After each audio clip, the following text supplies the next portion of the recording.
Dukung terus channel ini dan jangan lupa tekan tombol like dan subscribe-nya. Jika ada kesalahan pada gambar, harap dimaklumi. Karena alur cerita novel dan komik sedikit berbeda. Pergi ke laut? Liu Jingning dan Budfest sama-sama tercengang, lalu mereka dikejutkan oleh keputusan Suke. Apakah kamu akan mengambil bagian dalam kompetisi? Liu Jingning bertanya dengan heran.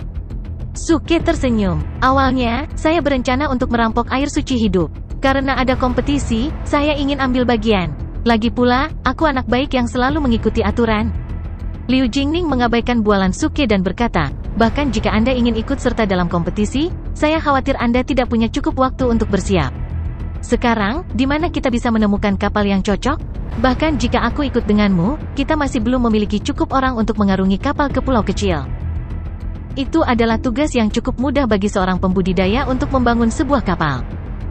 Namun, laut ini luar biasa. Kapal kayu biasa bisa dihantam ombak seketika. Oleh karena itu, semua kapal yang disiapkan oleh keluarga besar dan sekte untuk kompetisi ini adalah artefak sihir halus yang terbuat dari kayu yang paling keras.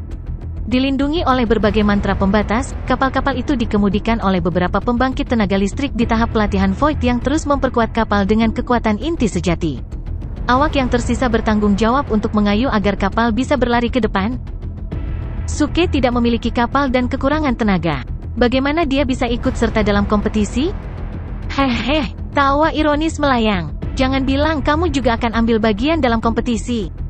Dong Genji dan beberapa orang jenius dari Karef Rebuilding berjalan mendekat dan menatap Suke dengan senyum sinis. Dong Genji dulu takut pada Suke. Ketika dia menyadari hubungan antara Suke dan Duan Jiude tidak seperti yang dia yakini semula, dia merasa lega.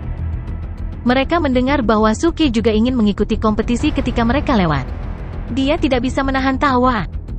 Bagaimana orang biasa bisa berlayar di laut yang mengalir ke atas? Itu hanyalah mencari kematian. Pada saat ini, suara meragukan lainnya menimpali, apa? Bagaimana mungkin orang biasa ada di sini? Seorang pria jangkung dan kuat dengan dua tanduk di kepalanya berjalan mendekat. Tubuhnya mengeluarkan momentum sombong. Di sampingnya, beberapa wanita dari klan setengah iblis dengan penasaran menatap Suke. Mereka semua terkejut, sangat tidak rasional melihat orang biasa di daerah ini. Kakak Ox, ini bukan orang biasa. Lebih akurat untuk mengatakan bahwa dia adalah orang yang sia-sia. Dong Genji berkata sambil tersenyum. Sepertinya Dong Genji mengenal pria bertanduk. Pria bertanduk itu bingung. Apa maksudmu? Dong Genji tersenyum kejam. Mungkin terdengar sulit dipercaya, tetapi belum lama ini Tuan Suke di sini dulunya adalah penguasa di tahap transformasi bayi. Menghancurkan kultivasinya karena dia gagal mengolah konotasi taonya. Dia sangat membenci Suke dan Budfest. Oleh karena itu, dia tidak akan pernah melewatkan kesempatan untuk membunuh dan, paling tidak, mengejek mereka. Membangun kepala Dong, terlalu berlebihan untuk mengatakan itu. Liu Jingning kesal dengan kata-katanya. Dia mulai membela Suke dengan alis berkerut. Perawan suci Liu, kata Dong Genji sambil tersenyum, dia hanya orang buangan. Apakah Anda benar-benar perlu membelanya? Wajah Liu Jingning menjadi gelap.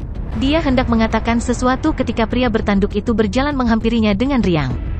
Dia melipat tangannya dan berkata, perawan suci Liu, lama tidak bertemu. Saya sangat menghargai bimbingan Anda selama kompetisi yang akan datang di Upflowing Sea. Dia mulai mengobrol dengan Liu Jingning dan mengabaikan Suke. Mata serakahnya tertuju pada tubuh Liu Jingning. Wajah Liu Jingning bahkan lebih gelap. Siapapun yang berani bersikap kasar padanya akan langsung terbunuh. Namun, dia cukup takut pada pria di depannya. Kekuatan pria itu, serta keluarganya, lebih kuat dari dia dan fraksi Utopia. Oleh karena itu, dia tidak mampu menyinggung perasaannya. Rekan kultivator Ox, tolong jangan mengolok-olok fraksi Utopia kami. Liu Jingning berkata dengan dingin. Saya khawatir kali ini keluarga kerbau setidaknya akan masuk 3 besar selama kompetisi ini. Pria bertanduk itu tersenyum bangga. Perawan suci Liu, jika Anda tidak keberatan, keluarga kerbau selalu siap bekerja sama dengan fraksi Utopia. Kerjasama. Liu Jingning tercengang, proposal ini cukup menarik. Namun, ketika dia melihat senyum bijaksana pria itu, dia menjadi tenang. Kerjasama ini hanya akan terjadi dengan biaya tinggi. Tepat, kerjasama di antara kita, pria bertanduk itu mengangguk sambil tersenyum.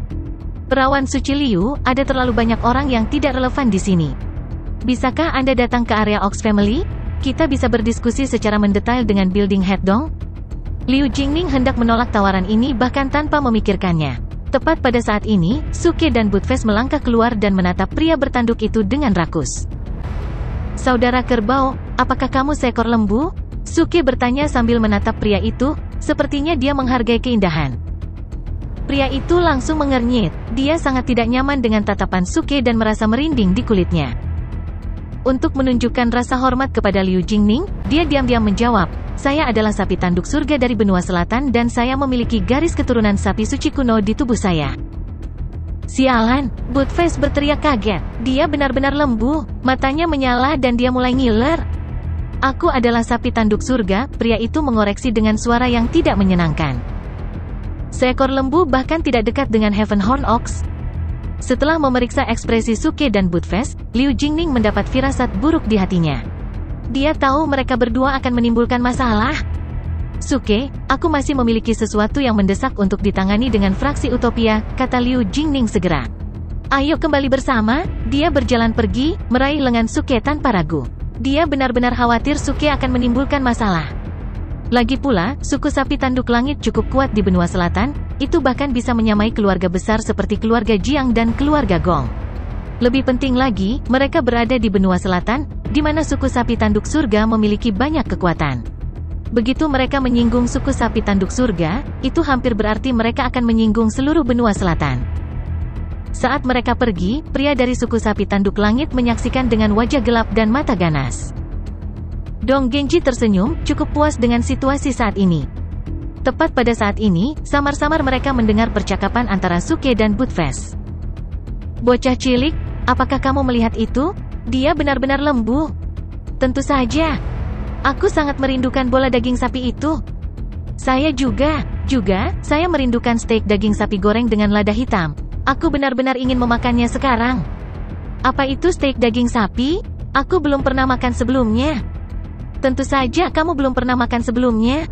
Ini semacam makanan ala barat, yang juga termasuk steak fillet, steak sirloin dan iga sapi dengan bahan rahasia, dan seterusnya. Saat dagingnya setengah matang, Anda menuangkan saus lada hitam di atasnya. Wow, ini sangat lezat.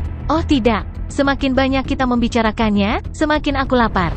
Mengapa kita tidak kembali?" Oke, luar biasa." Budfest meneteskan air liur sambil mengangguk. "Bang!" Liu Jingning memukul kepala Budfest dan, dengan malu, mendesis, "Bisakah kalian berdua berhenti membuat masalah?" Dia heran, mereka berencana untuk memakan sapi tanduk surga itu. Pria dari suku sapi surga, yang telah dengan jelas mendengar seluruh percakapan mereka, sangat marah hingga dia gemetar karena marah. "Mereka mencari kematian," katanya dengan menggertakkan giginya.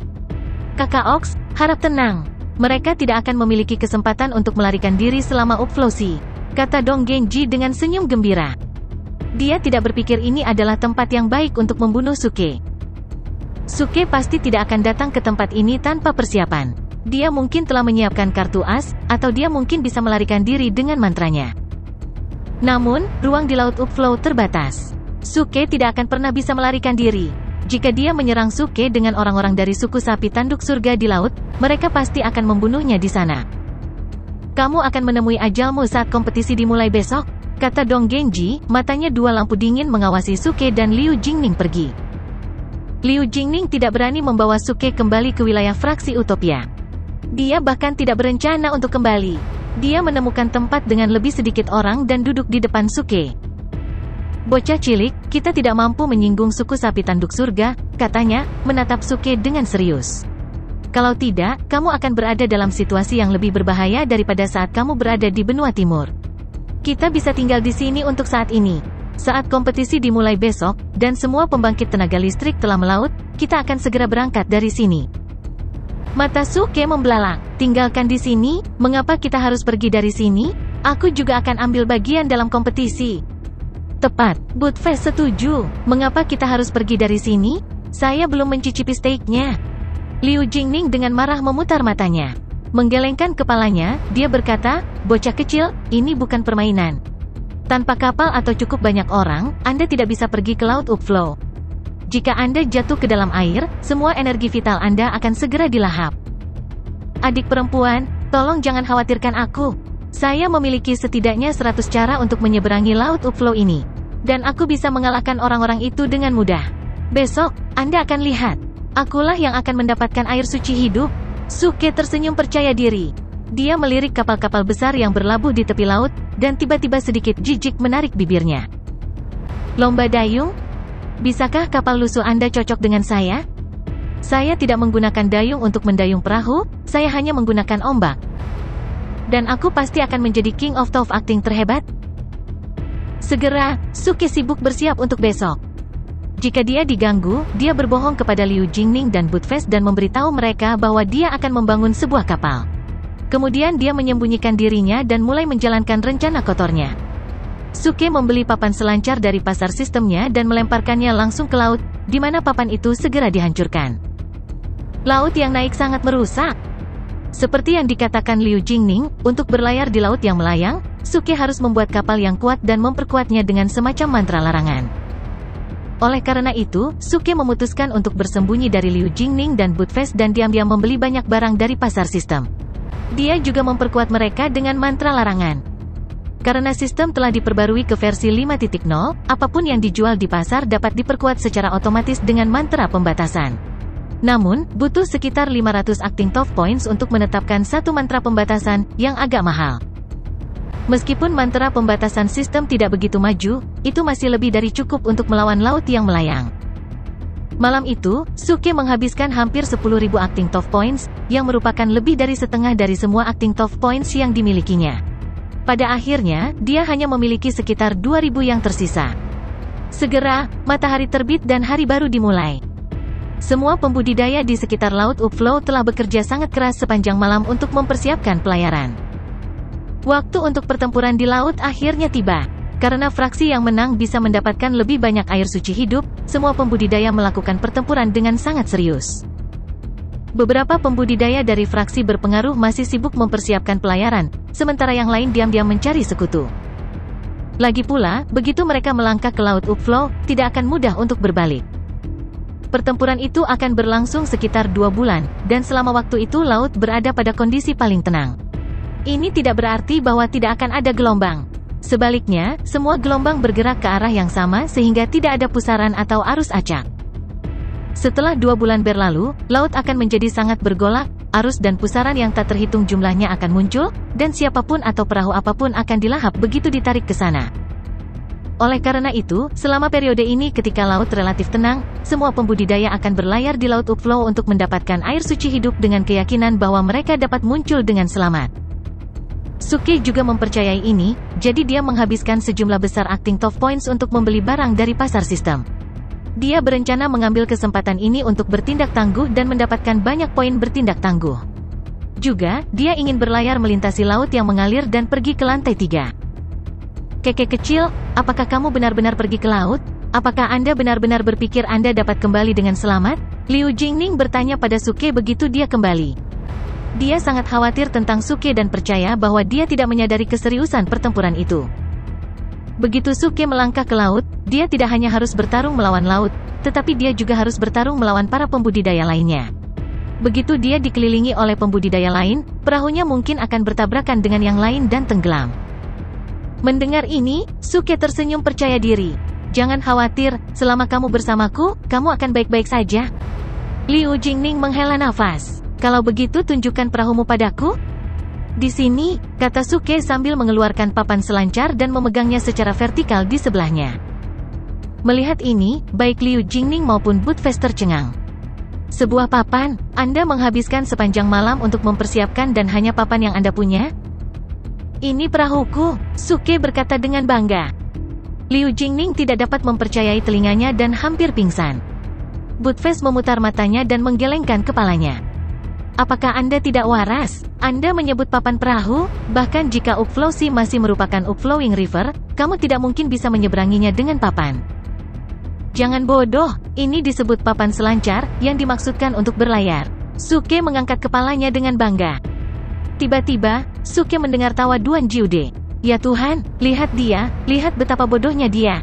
Dia pikir dia bisa menyeberangi laut dengan papan. Apa kau ingin bunuh diri?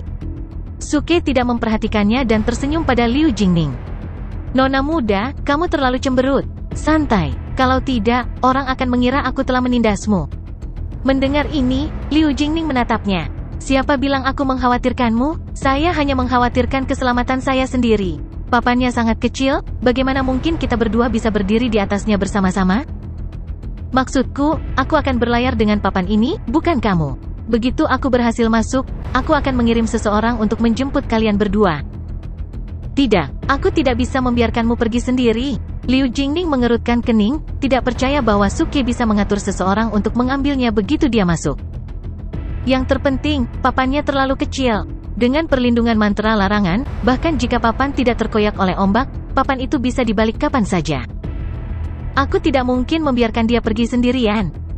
Mendengar ini, Duan Jiude ketakutan. Dia telah berjanji pada tuannya bahwa dia akan menjaga keamanan Suke, jadi dia harus menjaga Suke tetap hidup. Anak muda, pikirkan 2 kali sebelum kamu melakukan apapun. Saya tahu Anda telah menyinggung tuan saya, yang berarti Anda akan segera dibunuh. Tetapi sungguh, Anda tidak perlu bunuh diri di laut. Sebelum tuanku datang, kamu masih bisa hidup sebentar. Omong kosong, kata Suke dengan marah. Ya, saya telah menyinggung tuanmu, tetapi dia juga telah menyinggung saya, jadi dialah yang harus melompat ke laut. Mendengar ini, Duan Jiude mencibir. Anak muda, saya harus mengatakan bahwa Anda benar-benar berani. Anda tahu tuan saya adalah sosok yang tangguh, Anda pikir dia tidak tahu bahwa Anda berbicara buruk tentangnya? Terus, saya bangga pada diri saya sendiri? Saya orang yang sia-sia, Suke berkata dengan keras. Tapi nyatanya, dia merasa sedikit takut. Bisakah dia benar-benar mendengar apa yang baru saja aku katakan? Wanita itu benar-benar menakutkan. Ngomong-ngomong, begitu dia kembali ke dunia ini, kamu akan hancur. Sepertinya Duan Jiude tidak sabar untuk melihat Suke mati. Suke berbalik dan melihat beberapa perahu sudah memasuki air. Di antara mereka, ada beberapa yang agak besar yang terlihat sangat megah. Di satu kapal tertentu, ada sekitar 30 pembudidaya yang berdiri di geladak. Melihat ini, banyak orang mulai berteriak. Ini adalah perahu keluarga Jiang? Aku tahu itu, keluarga besar seperti ini tidak akan pernah mengecewakan kita. Tetap saja, saya tidak pernah mengira keluarga Jiang akan mampu membuat perahu sebesar itu dengan kayu awan terapung.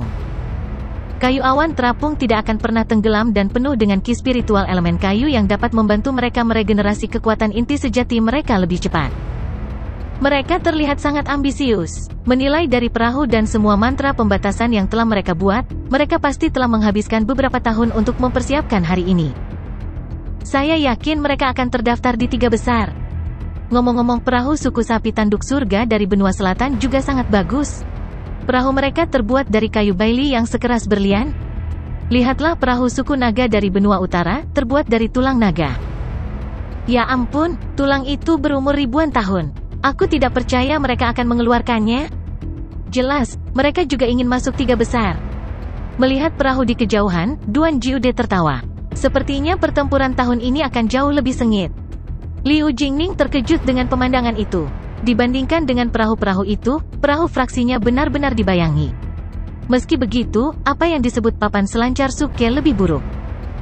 Dia berbalik untuk melihat apakah Suke masih percaya diri seperti sebelumnya, hanya untuk menemukan bahwa dia telah menghilang. Di mana dia? Dia bertanya dengan heran. Tepat pada saat ini, Duan Jiude berteriak, "Sialan! Kamu gila! Jika kamu mati, aku juga akan dibunuh oleh tuanku." Liu Jingning melihat Suke berdiri di pantai. Kriki, dia buru-buru berlari ke arahnya. Melihat hal ini, semua orang yang hadir terkejut, khususnya putra-putra suci dan perawan suci di atas kapal. Apa yang akan dia lakukan? Dia punya papan, apakah dia berencana menggunakannya untuk naik ke kapal kita? Kurasa tidak, papan itu penuh dengan mantra larangan. Mungkinkah dia ingin berlayar dengan papan itu? Apa dia gila, Tuhanku? Seseorang tertawa terbahak-bahak. Bahkan Dong Genji dan para kultivator dari suku sapi tanduk langit tertegun. Nyatanya, mereka semua mengira Suke akan mempersiapkan diri dengan sangat baik untuk hari ini. Mereka tidak pernah mengira dia akan berlayar dengan papan. Lihat, seorang kultivator berseru seolah-olah dia telah melihat hantu. Dia akan melepas pakaiannya. Suke menjatuhkan papannya ke pantai dan menghadap ke laut. Kemudian dia mulai melepas pakaiannya, seolah-olah tidak ada orang di sekitarnya. Yang benar adalah masuk ke dalam air tanpa mengenakan pakaian apapun.